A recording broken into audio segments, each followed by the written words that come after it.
1996 ခုနှစ်ရဲ့နေရာတည်တဲ့ကချုံမင်ခဲ့ရတဲ့ຫນွေနီးရဲ့ချိုတွေအကြောင်း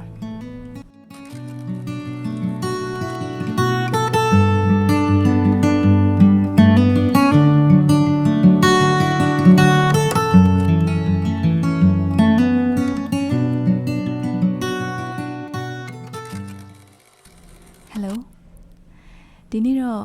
ငါအတန်ကအရင်နေ့ကထပ်ပို့ပြီးတော့လမ်းဆန်းနေတာကို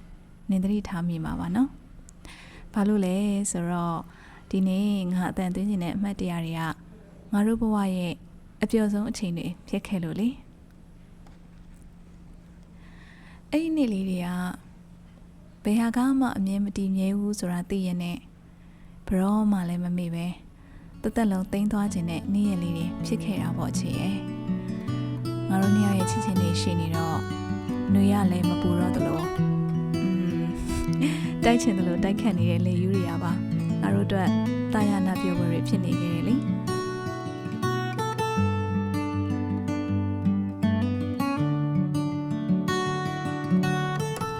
တယောက်နဲ့တယောက်မယုံမရဲခိုးကြည့်ကြအကြည့်ချင်းဆုံသွားရင်ရှက်ပြုံးတွေအပြန်လဲပြုံးပြီးမျက်နှာလွှဲလိုက်ကြနဲ့အဲ့လိုနဲ့ငါတို့ရဲ့ချစ်ချင်းနေ့ရက်တွေစတင်ခဲ့တယ်နော်ငါမှတ်မိသေးတယ်တကြံအပီး22ရက်နေ့အပြင်မှာငါတို့ဦးဆုံး2ယောက်တည်းတွေ့ပြီးတော့နင်းနားထောင်ခြင်းနဲ့ကြပြလေးတွေကိုငါဖတ်ပြခဲ့တာလေနင်းရှိမှာဦးဆုံးဖတ်ပြဖို့တဲ့ကြပြဆိုပါတော့လူရှိမှာဦးဆုံးဖတ်ပြခဲ့ရတာဆိုတော့ငါရှက်နေခဲ့ပြီးတော့ကြပြဖတ်တဲ့အချိန်မှာလဲအတန်နေတုံနေခဲ့တာအဲ့လိုဖြစ်နေတဲ့ငါ့ကိုနေရမြညက်နုံနုံငေးကြည့်နေခဲ့တာတွေကိုလည်းမှတ်မိတယ်အခုလည်းနေရာတည်ရောက်နေပြီဆိုတော့အဲ့တော့ကချုံမင်ခဲ့တဲ့နှွေညက်နေခင်းတွေကိုလည်းငါတတိယမိတယ်ဘာစကားမှအထူးတလဲမပြောဘဲနဲ့လက်ချင်းတွဲပြီးလမ်းလျှောက်ခဲ့ကြတဲ့နေ့တွေတယောက်နဲ့တယောက်လက်ချင်းတွဲလမ်းလျှောက်နေရင်လည်းမှငါ့အောင်နေကြပြအပိုင်းစားလေးတွေရွတ်ပြခဲ့သေးတယ်လေအချစ်ဆိုတာတဲ့တယောက်လက်ကိုတယောက်တွဲပြီးအတိတ်ပင်မဲ့လမ်းလျှောက်တာတဲ့အဲနောက်တယောက်ကိုတယောက်ချစ်တယ်ဆိုတာဖျားဆိုင်တဲ့ပန်းလေးပွင့်လာတာလို့နေရွတ်ပြခဲ့တဲ့ကြပြလေးတွေလေငါအမြဲတမ်းမှတ်မိနေတယ်ပြီးတော့နေငါ့ကိုနင့်စပိန်ရဲ့အနောက်မှာတင်ပြီးငါတို့မြို့တစ်ပတ်ရှောက်လေခဲ့ကြတဲ့ညနေခင်းတွေကိုရောပဲငါနင့်ရဲ့အင်ကြီးစားလေးကိုဆွဲထားရင်းနဲ့လေတိုးတန်တွေကိုနားထောင်နေတာတယောက်မျက်နှာတယောက်ကြည့်ပြီးစကားတွေအများကြီးပြောဖြစ်ခဲ့တယ်နော်။ကြပြအကြောင်းတွေစာအကြောင်းတွေရုပ်ရှင်အကြောင်းတွေနင်းရဲ့ငယ်ငယ်ကလေးဘဝတုန်းကနေမြို့လေးမှာနေဖြတ်တန်းခဲ့တဲ့ဘဝတွေရောပေါ့ပြီးတော့နှွေးဆိုတော့ပူတော့လမ်းဘေးရရေခဲကျစ်ဆိုင်မှာနှစ်ယောက်တစ်ခွက်ဝယ်စားခဲ့တာတွေတယောက်ကြိုက်တယောက်မှာပြီးတော့မှသူများဟာကိုစားခြင်းလို့လူစားခဲ့ကြတာတွေနောက်ရုပ်ရှင်ရုံရှိမှာလက်မှတ်တန်းစီရင်နဲ့နေပြောပြတဲ့ဟာသားတွေကိုရည်ခဲ့ရတာတွေဒီတိုင်းပဲငါနဲ့အတူတူရှိခြင်းလို့ဆိုပြီးဘာရုပ်ရှင်မှမသိပဲတော့ရုပ်ရှင်သွားကြည့်မယ်လို့နေပြောခဲ့တာတွေအဲ့ဒီအချိန်တွေကတကြားလုံးလေးတစ်လုံးလုံးနှင်းစီဝါလေးတစ်ပွင့်လုံးအခုအချိန်ထိစိတ်ထဲမှာချိုလဲချိုမိန်နေလဲဆန်းနေမွေးလဲမွေးပြတ်နေငါအတွက်တော့အမြဲတမ်းအမှတ်ရနေမဲ့အမှတ်တရကောင်းလေးတွေပေါ့နောက်ပြီးနေ့အတွက်ရည်စူးပြီးတော့တက်ရှိကြပြားဆိုတဲ့ကြပြားလေးပေးခဲ့တာလည်းသတိရတယ်လေနေကငါအတွက်ကြပြားဖြစ်နေပါပြီနေကငါအတွက်ကြပြားလိုပဲငါ့ကိုဆွဲဆောင်နိုင်ပါတယ်ဆိုတဲ့အထိပ္ပယ်နဲ့ပေါ့အခြေရဲ့နောက်ပြီးတော့နေ့မွေးနေ့တွေရောက်တိုင်းကြပြားလေးတစ်ပုဒ်ပုဒ်ကိုဖတ်ပြခဲ့တာတွေကိုလည်းငါသတိရတယ်နေလဲငါ့ကိုကြပြားလေးတွေပို့ပေးတတ်တယ်နိနေနဲ့ငါနဲ့တယောက်နဲ့တယောက်စပြီးစိတ်ဝင်စားတဲ့အချိန်ကလေးကစကားတွေအပြန်အလှန်ဖလှယ်ကြတာထက်ကိုကြိုက်တဲ့ကြပြားလေးတွေကိုစိတ်ထဲမှာအမြဲတမ်းခေါ်အောင်နေတဲ့ကြပြားလေးတွေကိုအမြဲတမ်းအပြန်အလှန်ပို့ပြကြတယ်နော်ငါအမှတ်အရဆုံးကတော့လေငါတို့နှစ်ယောက်နှစ်ချက်တယောက်တစ်ဖက်စီညှတက်ပြီးတော့တချင်းနားထောင်ခဲ့တဲ့အချိန်တွေပဲနှစ်ချက်လေးနှစ်ဖက်ကိုနေရတစ်ဖက်ငါတစ်ဖက်တချင်းတန်နေကြတဲ့မှာငါတို့ရဲ့ကဘာကြီးကငြိမ်သက်နေခဲ့တာပေါ့ဘာစကားမှလည်းပြောစရာမလို လို့အထီးတွေးနဲ့မှလည်းဖော်ပြဖို့မလိုငါတို့ကြားထဲမှာဘာမှမရှိပေမဲ့အရာရာပြည့်စုံနေတယ်လို့ခံစားခဲ့ရတယ်ဘာစကားကိုမှလည်းထူထူမပြောဖြစ်ခဲ့ဘူးဒါပေမဲ့လည်းစကားတွေအများကြီးကိုကြားနေရတယ်လို့မျိုးနားထောင်နေရတယ်လို့မျိုးရှိခဲ့ဘူးတဲ့တခုခုဆိုတာလေအဲ့ဒီအရာမရှိတော့မှတေချာတန်မိုးတည်တာမျိုးမဟုတ်လားချေရဲ့အခုဆိုဘေးမှာကြားနေရတဲ့အတန်တွေမှအများကြီးပဲဒါပေမဲ့ဘာတစ်ခုမှနားရဲဝင်မလာတာအရန်ဆန်းကျဲတယ်နော်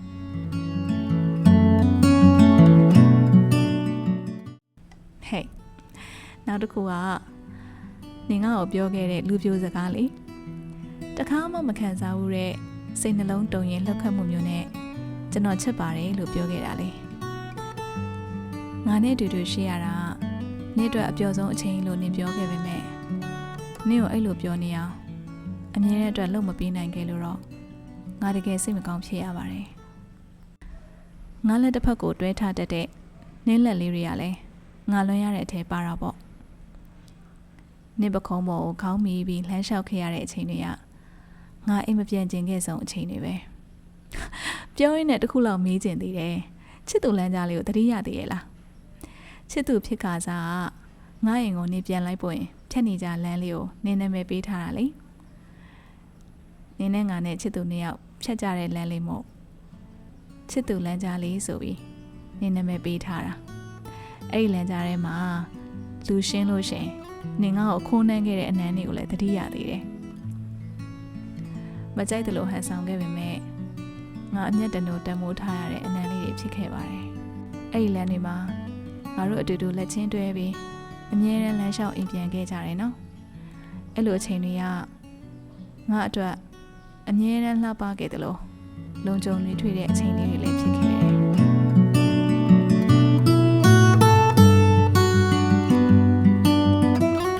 ပြီးတော့အရင်လိုဂီတာလေးတီးပြီးတချင်းရောမဆိုပြချင်ဘူးလားလို့လည်းမေးချင်သေးတယ်ငါတချင်းဆိုတော့နင်ကကဲ့ရသေးတယ်နော်ငါတချင်းဆိုရင်တဲ့ကီးကဝင်ကျင်တဲ့အချိန်ဝင်တယ်မဝင်ကျင်တဲ့အချိန်ဆိုရင်မဝင်ဘူးဆိုပြီးနှိမ်တလူလူနဲ့မှတ်ချက်ပေးခဲ့သေးရလေမှန်နေတော့လေစိတ်ဆူလို့မရဘူးချေရဲ့ငါတော့လေနေငါ့ကိုဂီတာတီးပြီးတချင်းဆိုပြခဲ့တဲ့အချိန်တွေကိုအပျော်ဆုံးပဲနေ့အတန်အော်တယ်အဲ့ဒီအတန်အော်တဲ့နောက်မှာချိုတဲ့အတန်နဲ့ရှတဲ့အတန်ရောထားတဲ့အတန်မျိုးအဲ့ဒီအတန်လေးကိုလည်းငါချစ်ခဲ့ရသေးတာ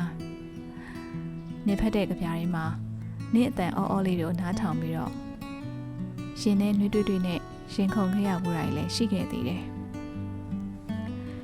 ဂီတာတီးပြီးတော့နေတချင်းဆိုပြတဲ့အခါຫນွေလေကြီးဖြစ်နေတာတော့နေတီးခတ်တဲ့ဂီတာတန်တွေအောက်နေဆိုညီးနေတဲ့တန်စင်တွေအောက်မှာငါအေးအေးချမ်းဆုံးဖြစ်ခဲ့တာ哦နေသိမှသိပါမလားနင်ရဲ့တချင်းတွေရဲ့သားရှိခဲ့ရင်ငါအတွက်ကအပြည့်စုံဆုံးပဲလို့ပြောခဲ့တဲ့စကားတွေကိုရောမှတ်မိသေးရဲ့လားဒီနေ့တော့အတိတ်ထဲကအပျော်တွေနဲ့တယ်တိတ်ခွေရဲ့ site အေးကတော်တော်လေးပြေသွားပြီဒီတိတ်ခွေလေးကိုနေနာထောင်ရင်းနဲ့အဲ့တော့ငါတို့ရဲ့အည်တန်လေးတွေငါတို့မျက်နှာပေါ်ကအပြုံးတွေငါတို့ကြားထဲမှာရှိခဲ့တဲ့ခိုင်မြဲတဲ့ချစ်ချင်းမြတ်တာတွေငါတို့ရဲ့နှွေးထွေးခဲ့တဲ့အချိန်တွေကိုနေပြန်မြင်အောင်ပဲကြားရောက်မိမယ်လို့ညွှန်နေပါတယ်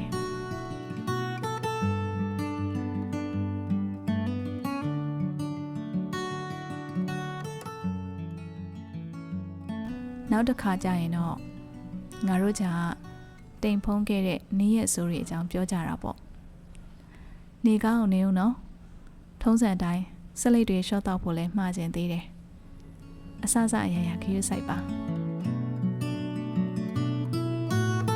အဆင်ပြေပါစေထပ်တွေ့ကြမယ်နော်